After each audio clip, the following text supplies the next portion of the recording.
Merhaba arkadaşlar, ben Nazife Arpacı. Kanalıma hoş geldiniz. Bugün yine sizlerle çok şık, güzel bir bileklik yapacağız. Tabii öncelikle hangi malzemeleri kullanacağız onlara bir bakalım. İlk etapta arkadaşlar metal kaplı rivoli kullanıyoruz. Bunun ölçüsü 7 milim. Şimdi ben 7 milimlik bu metal kaplı boncuktan kaç adet kullandım? Ne kadar kaç santim oldu ona bakalım. 20 adet kullandığımda arkadaşlar 18 santim oluyor. Şöyle ölçüsüyle beraber buraya düğmesini dikeceğim. 18 santim ediyor. Yani aşağı yukarı bir tane taş kullandığımızda 9 milim gibi yapıyor. O nedenle onu hesaba katarak kaç adet almanız gerektiğini hesap edin. Bir tane de arkadaşlar buraya düğme olarak koyacağım bunu veya daha güzel bir düğme bulabilirseniz o da olur. Örneğin bunda şöyle bir düğme kullandım. Ama her zaman böyle denk gelmeyebiliyor.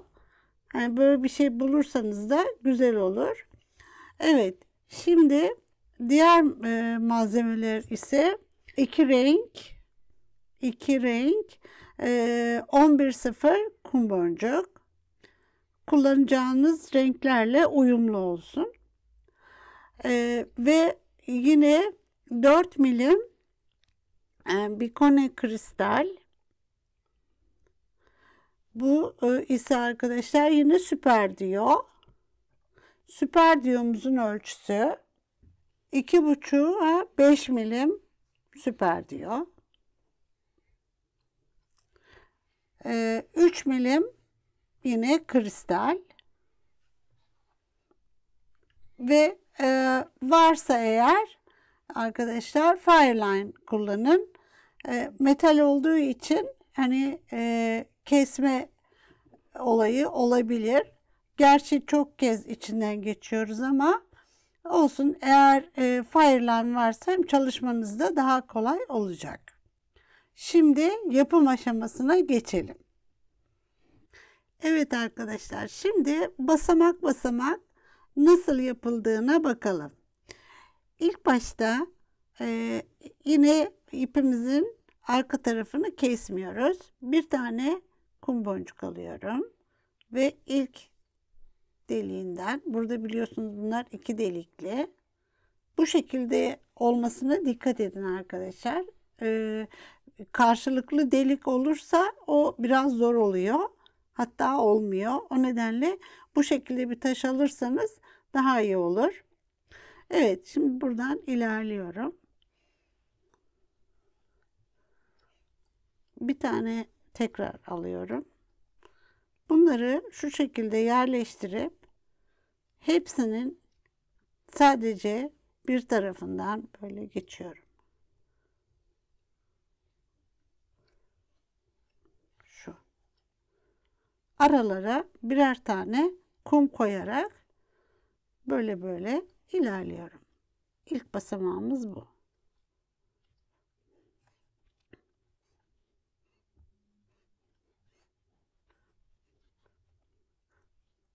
Şimdi bunu diğer taşlarımızı ben ilerleyeyim biraz. Sonra ikinci basamağa geçelim. Evet arkadaşlar, şimdi siz bunu bileğinizin kalınlığı kadar yaptıktan sonra bu şekilde dizdikten sonra ikinci basamakta iki tane alıyorum yine aynı boncuktan. Bunu yandaki delikten geçiyorum. Şöyle.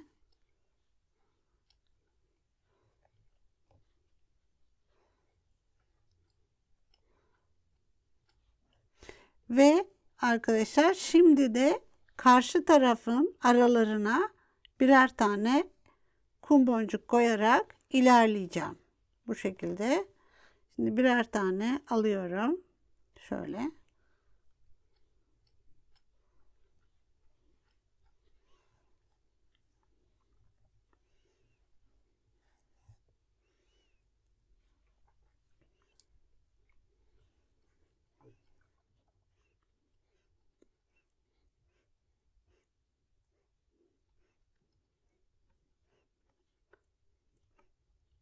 Şimdi bu sırayı ben tamamlayıp diğer basamağa geçelim.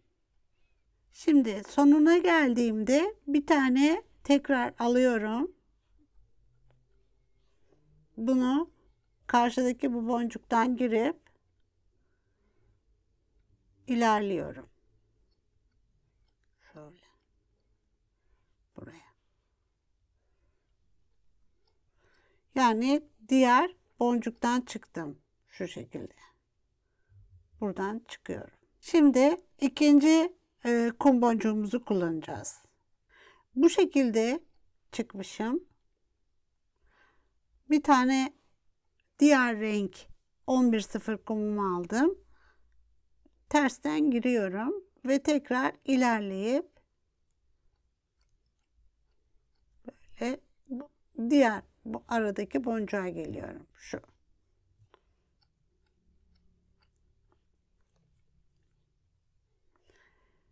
Tekrar aynı işi yapıyorum. Bir tane diğer boncuktan alıyorum.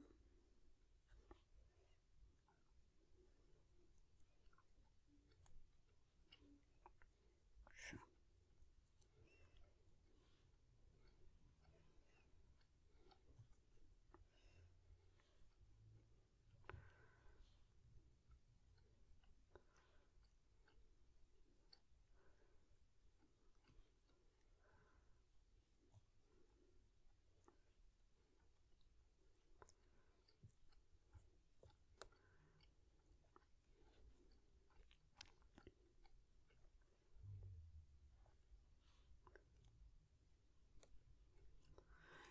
Evet, bunu sonuna kadar aynı şekilde yapıyorum.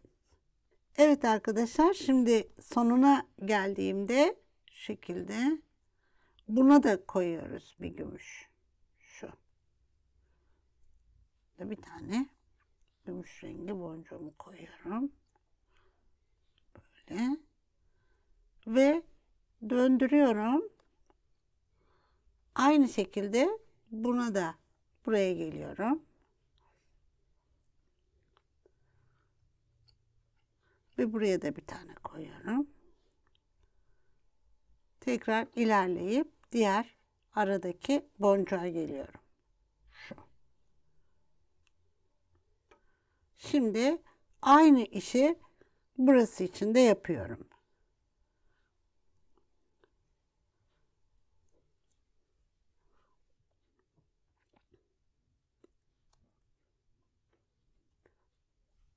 Evet, şimdi burayı da tamamlayıp diğer basamağa geçelim.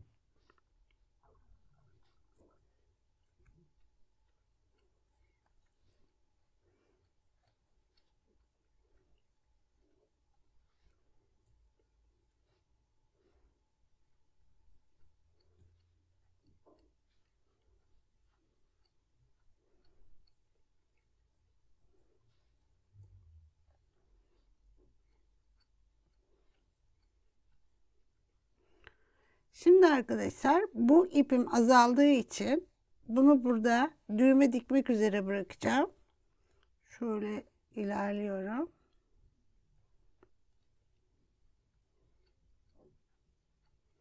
Tekrar buradan dönüp şuraya geleceğim.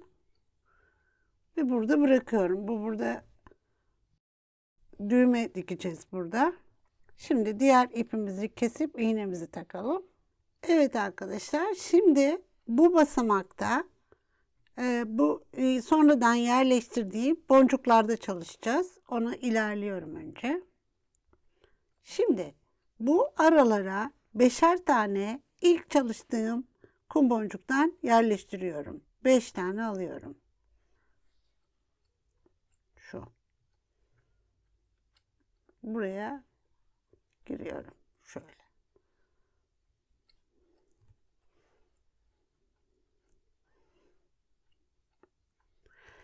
Her bir araya beşer tane yerleştiriyorum.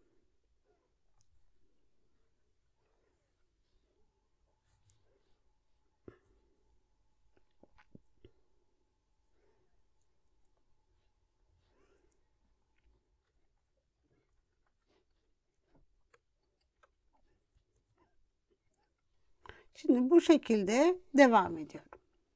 Evet, şimdi buraya da 5 taneyi yerleştirdik. Şimdi arkadaşlar burada iken şu ilik bölümünü yapıyorum. Hemen buraya bir 15 tane boncuk yerleştiriyorum. 15 tane yerleştiriyorum. Neden 15? Ben bu taşı dikeceğim için buraya bunun çevresini 15 tane kafi geliyor arkadaşlar. O nedenle siz bunun büyüklüğünü ya da yuvarlaklığını sizin kullanacağınız düğmeye göre ayarlamanız gerekiyor. Şimdi bunu aldım böyle. 15 adet koydum. Şuraya giriyorum. Şu.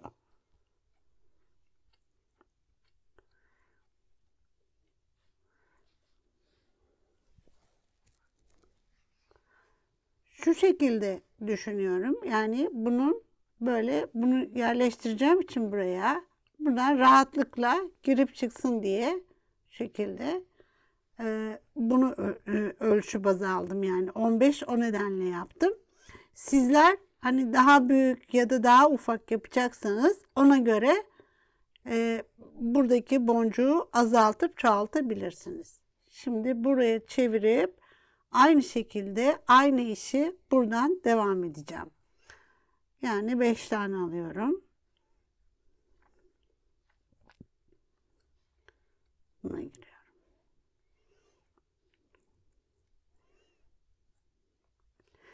Bu şekilde bu tarafını da tamamlıyorum.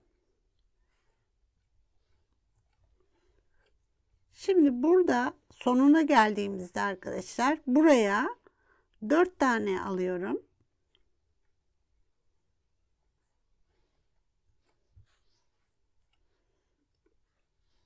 Ve bunu buradan giriyorum şuraya.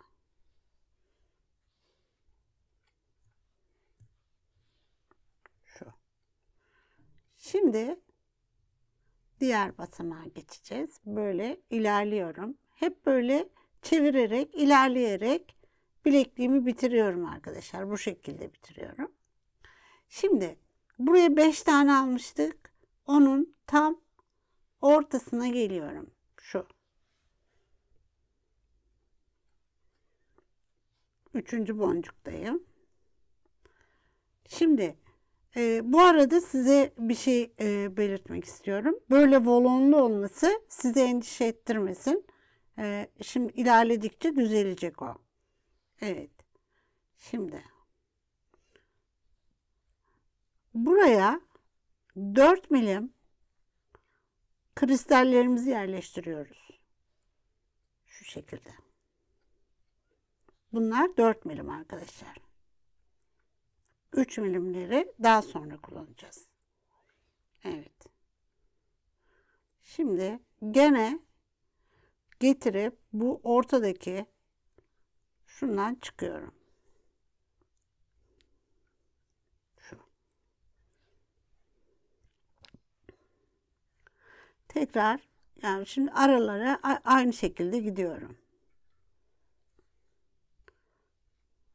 Şu.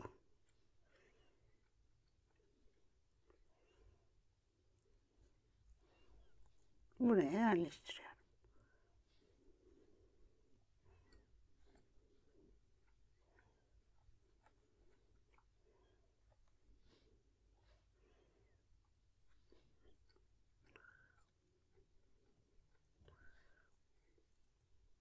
Bu şekilde devam edeyim. Sonunda nasıl dönüyorum onu göstereceğim.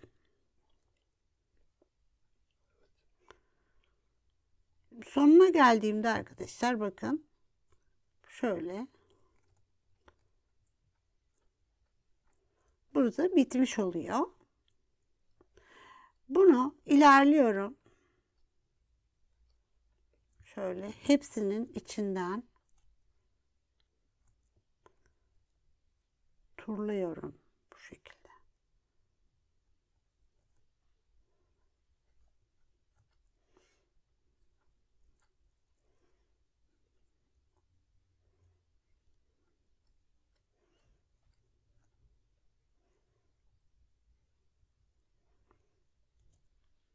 Şöyle hepsinin içinden geçtim.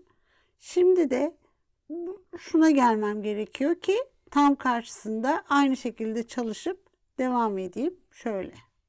Buradan çıkıyorum.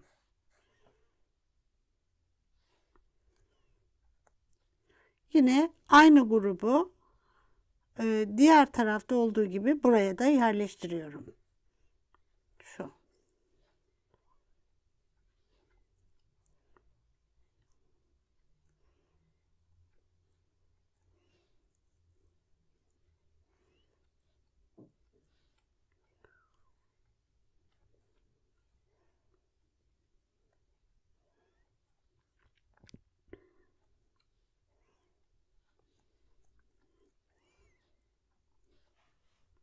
Evet arkadaşlar, burayı tamamlayayım. Diğer bölüme geçelim. Şimdi arkadaşlar bu sırayı da son alacağım bu grupla beraber bitirmiş oluyorum. Buradan gene bu üçüncüden çıkıyorum. Şimdi hepsinin içinden geçip bu şekilde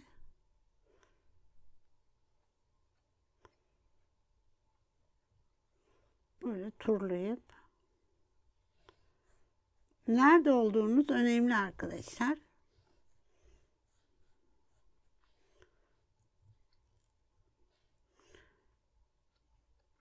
Evet, kristale geliyorum.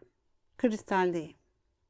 Şimdi süper diyoları yerleştireceğiz. Bunları da şöyle yapıyorum.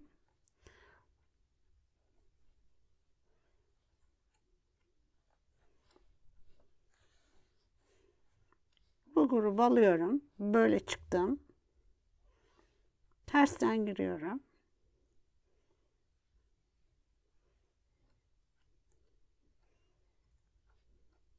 Şu.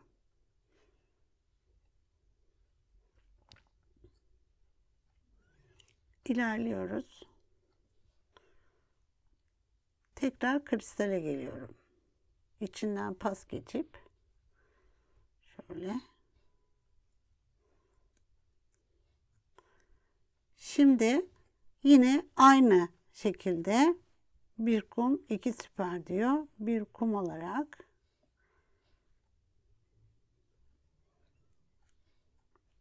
buraya giriyorum.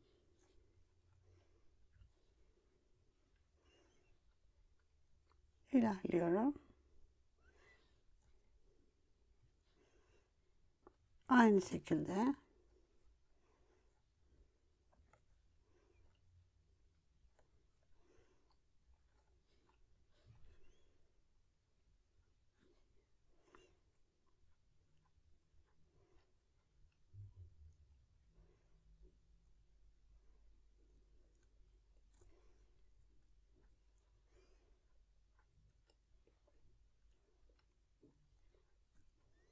evet, şimdi sistemi aynı şekilde yapıp ve böyle turlayıp buraya kadar geliyorum.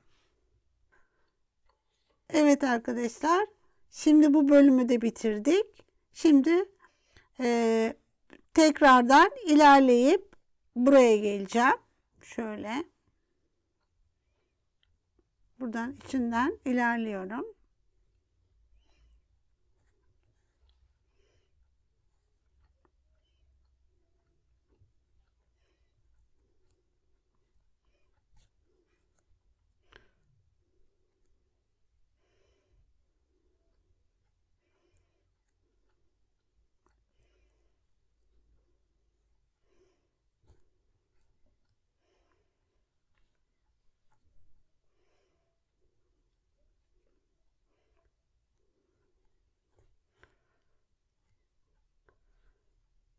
Ve bu süper diyolarla beraber aldığım kum boncuğun içinden geçiyorum. Şimdi buraya geldiğimde arkadaşlar artık 4 birimleri kullanmıyorum. Onları kaldırıyoruz. Renkler aynı olduğu için karışmasın diye sizi ısrarla numaralarıyla söylüyorum. Şimdi bunlar aynı renkte olan kristallerin bir numara küçüğü. Şimdi bunu buraya koydum. Bunlar 3 milim. Evet. Şimdi 2 tane kum boncuk alıyorum. Buraya çıkıyorum. Şu. Şimdi bir tane 3 milim kristal alıp buraya giriyorum.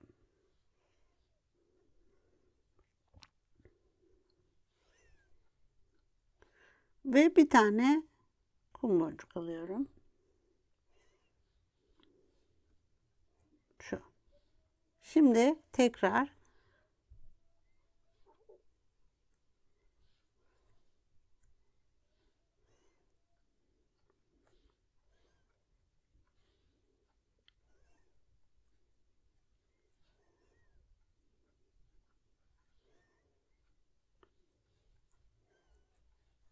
bu şekilde hepsinin içinden geçerek buraya geleceğim ve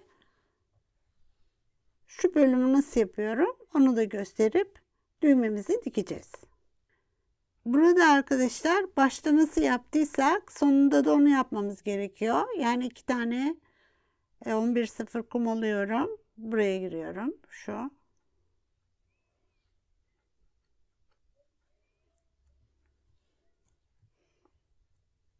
Evet, bunu böyle çıktıktan sonra ilerleyip yine bu şekilde arkadaşlar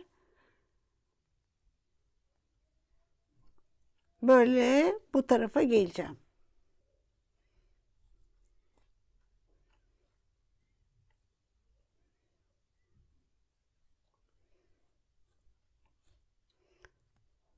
Burada yine boncuğa çıkıyoruz.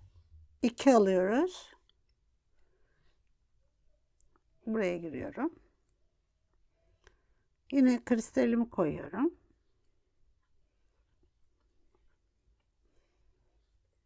Tekrar bir boncuk.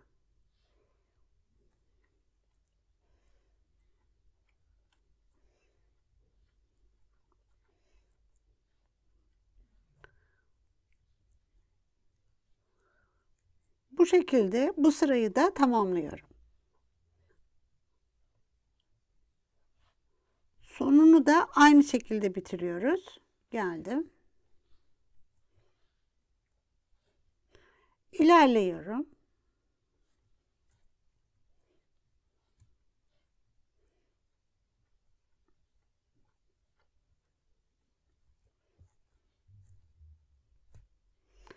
Şimdi arkadaşlar bu 4 tane boncuk üzerinde çalışacağız. Öncelikle bu şekilde ilerleyip karşı tarafa geçin. Şimdi bir tane alıyorum. Ve tersten giriyorum. Şöyle. Ya buna elde dokuma tekniği de deniyor. Bu arada onu öğrenmiş oluyoruz. Tekrar bir tane alıyorum. Buradan geçiyorum. Şu. Buradan geri dönüyorum.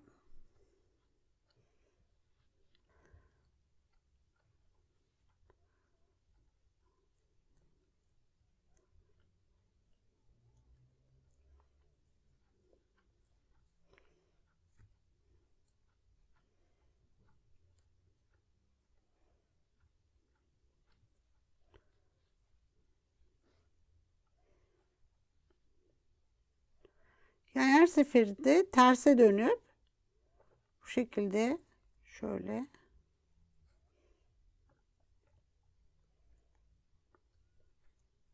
buradan giriyorum.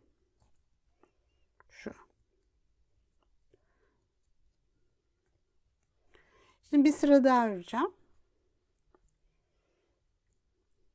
Bir tane alıyorum.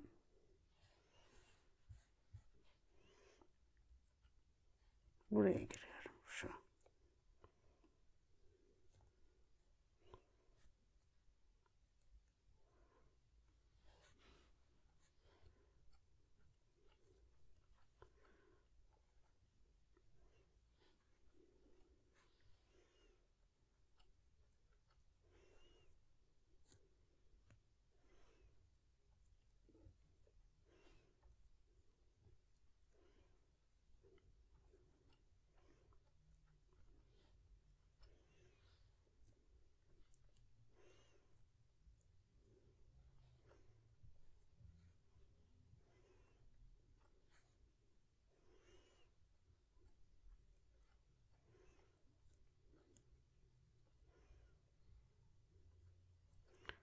Evet, bu kadar yeter arkadaşlar. Bunu buraya dikiyoruz sonra. Dikeceğiz.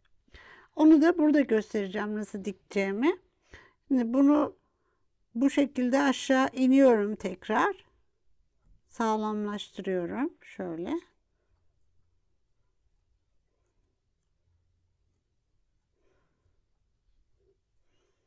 Evet. Bunu da tekrar giriyorum.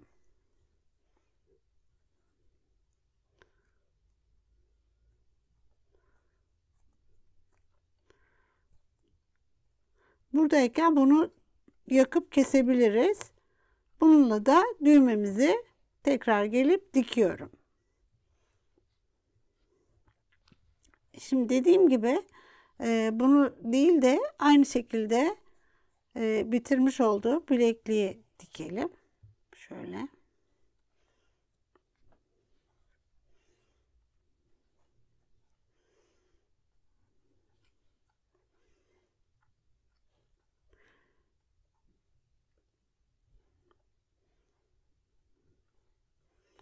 Şu şekilde üçüncüye geldim.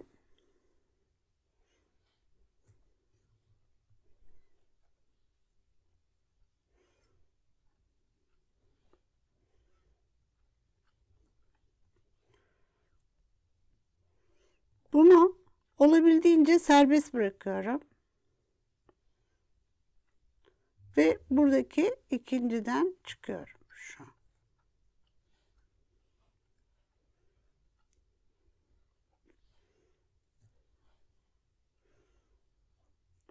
Şöyle dursun bu.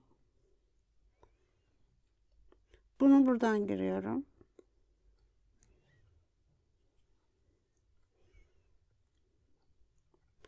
Tekrar bu ikiden çıkıyorum. Şu.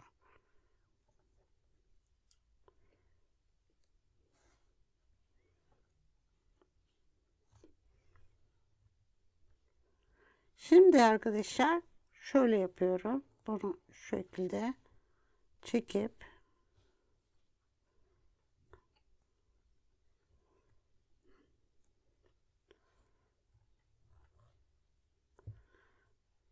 şu şekilde doluyorum bunu. Şöyle.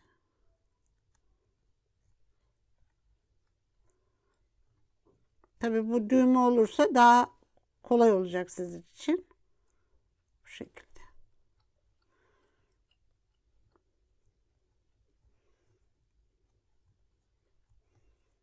Böyle olacak. Evet, şimdi bunu böyle yaptıktan sonra tekrar buradan geçebilirim.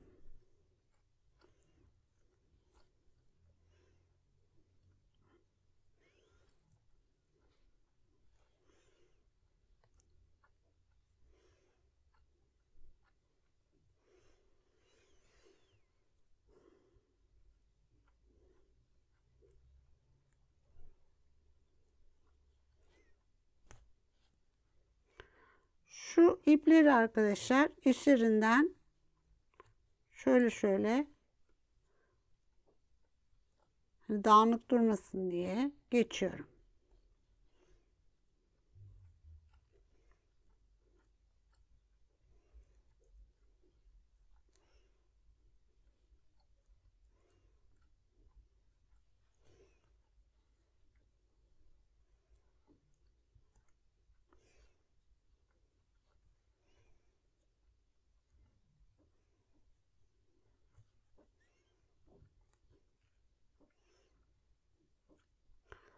Sonra yine buradan ilerleyip bu iki ipi yan yana getirmeye çalışacağım. Şuna.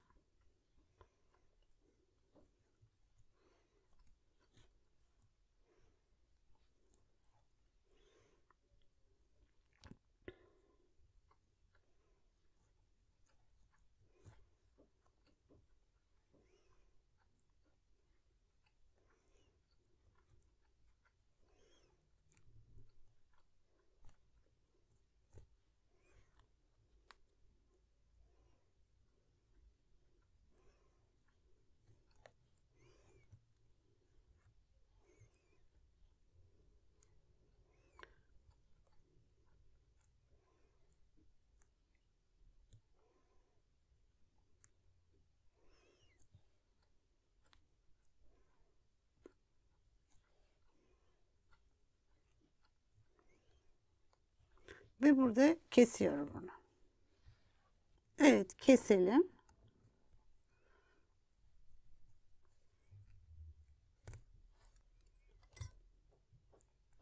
Ve bunları da yakalım.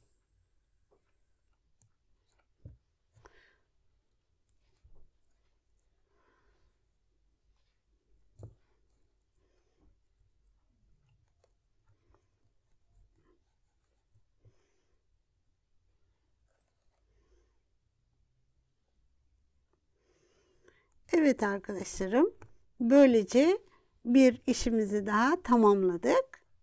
Umarım beğenmişsinizdir. Sağlıcakla kalın, sevgiyle kalın, Nazo Tasarım'da kalın. Hoşça kalın arkadaşlar.